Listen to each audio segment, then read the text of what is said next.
Have you ever walked into a crowded room and felt your internal battery drop to zero in seconds? It's not just annoyance, it's physical. The lights feel too bright. The noise feels like static interference in your brain. And while everyone else is swimming effortlessly in the social current, you feel like you're slowly drowning.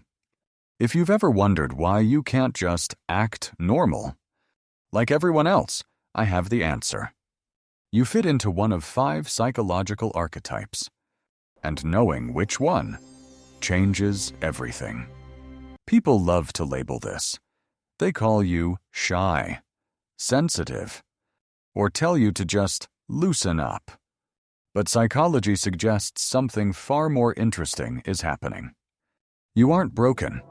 You fit into one of 5 very specific psychological profiles. And realizing which one you are might just be the permission slip you've been waiting for. Let's dismantle a myth right now. Hating crowds is not a character flaw. It's a hardware specification. It's a sign of a nervous system that operates on a different frequency. See, society tends to lump all of us quiet ones into a single bucket called introvert. But that's lazy categorization. Psychology distinguishes 5 distinct reasons why a human brain might reject the herd. 5 different biological triggers. 5 different forms of self-protection. One of these explains your entire life. Let's find it. Type 1. The sensory sponge.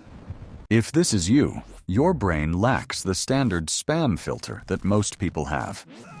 The average person can tune out background noise, the air conditioner, the traffic, the low hum of electricity. You can't. Your brain records every single data point. The flickering light bulb in the hallway isn't just a light, it's a strobe light. A crowded room isn't just a party, it's a sensory assault. Psychologists refer to this as being a highly sensitive person, or HSP. When you leave a crowd, you aren't just tired. You feel physically bruised, like you've run a marathon in your sleep. This isn't weakness. It's high-resolution perception. You see the world in 4K while everyone else is watching on an old television. The cost of that clarity is exhaustion. Type 2. The energy shield. For you, the problem isn't the volume of the noise, it's the volume of the emotion. You have what researchers call hyperactive mirror neurons. When you walk into a room, you don't just see people, you absorb their states. You know immediately who is secretly angry, who is anxious, and whose smile doesn't reach their eyes. You don't just observe their stress, your body replicates it. Imagine being in a room with 50 people. That is 50 different emotional Wi-Fi signals. Your brain is trying to download simultaneously.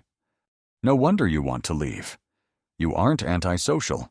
You're just carrying the emotional weight of a small village. And your back is tired. Type 3. The authenticity seeker. If this is you, you don't hate people. You hate performance. Crowds act as a stage. In large groups, the social mask goes on. Conversations default to the lowest common denominator. The weather, the game, the job. For the authenticity seeker, this surface-level script feels like chewing on cardboard. It's not that you think you're better than them. It's just that your brain runs on a different fuel. Depth. You crave the raw, messy, honest conversations that only happen one-on-one. To you, a cocktail party is a marketplace of masks. And you just aren't interested in buying what they're selling.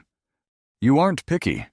You just prefer silence over noise that says nothing. Type 4. The survival mind. For this group, avoiding crowds isn't a preference, it's a tactical decision. Perhaps you have a history of trauma, or you grew up in a chaotic environment where people were unpredictable. Your brain learned a hard lesson early on. Safety is found in solitude. This is often linked to hypervigilance. In a crowd, your amygdala, the brain's smoke detector, is stuck in the on position. You're constantly scanning for threats, tracking movements, analyzing exits. It is impossible to relax when your brain is working a double shift as your own bodyguard. If this is you, please know, you aren't paranoid. You are a survivor. And staying home is simply your nervous system finally taking a break. Finally, Type 5, the deep observer. If this is you, you find crowds, ironically lonely. You are the philosopher in the room. While the crowd is buzzing about the what and the where, you're obsessing over the why. You want to talk about existence, purpose, the strange nature of time. But try bringing up existential dread at a baby shower and see how that goes. So, you withdraw.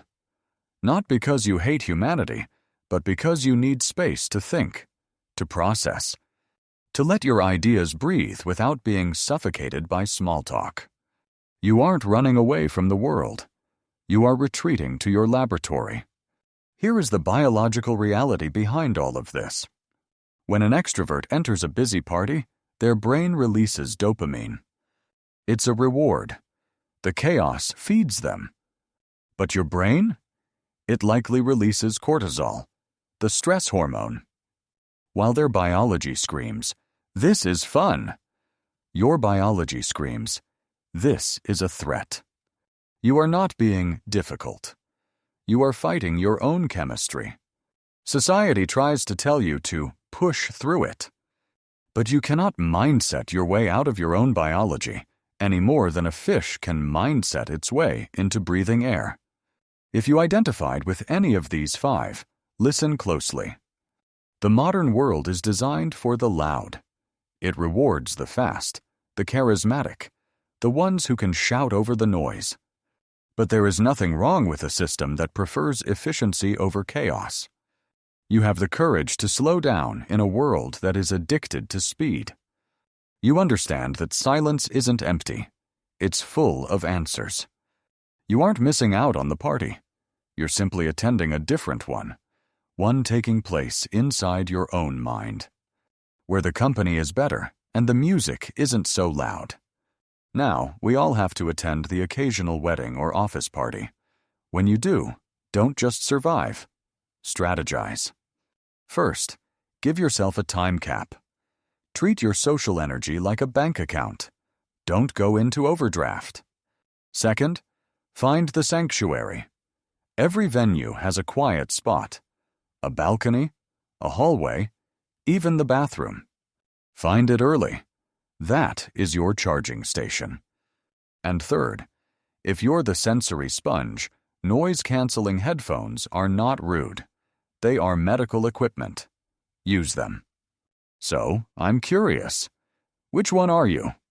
Are you the sensory sponge, feeling every light and sound? The energy shield, carrying everyone else's baggage? The authenticity seeker, tired of the masks? The survival mind, scanning for safety? Or the deep observer, looking for meaning? Maybe you're a complex mix of a few. Let me know in the comments. I read them. And if you're tired of explaining your need for silence to people who only speak in volume, come join us at Leo's Quiet Corner. It's not a fan club. It's a sanctuary. A place where we understand that you don't need to shout to be heard. Link is below. Stay deep. Stay quiet. I'll see you soon.